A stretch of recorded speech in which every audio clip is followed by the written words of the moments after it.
கஷ்டம் எல்லாருக்கும் உண்டு. ஆனால் அந்த கஷ்டத்தை தூக்கி மூஞ்சியில் வச்சுக்கிட்டு யார் பார்த்தாலும் நான் கஷ்டப்படுறேங்க நீங்கள் இதே சொல்லிட்டு இருந்தீங்கன்னாக்கா அந்த கஷ்டம் டபுள் ஆகிடும்.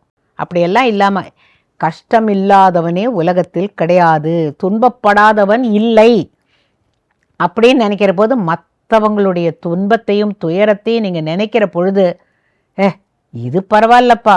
எல்லாத்துக்கும் மேலே ஒரு தாரக மந்திரம் அந்த ஆட்டோவில் எழுதி வச்சிருக்கிறான், இதுவும் கடந்து போம் துயரம் கொள்ளாதே.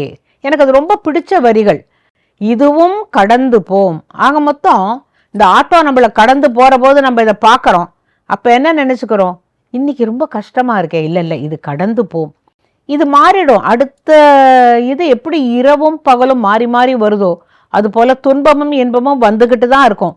துன்பம் வந்துடுச்சுன்னு துவண்டு போய் விடியா மூஞ்சியா இல்லாமல், இன்பம் வரும்பொழுது ஒரேடியாக மகிழ்ச்சியில் துள்ளாமல், இது ரெண்டுமே இயற்கை, இன்னைக்கு இது கிடைச்சதா சந்தோஷம், நாளைக்கு துன்பமா அதையும் ஏற்றுப்போம் அப்படின்னு என்னுடைய தாயார் சொல்லுவாங்க.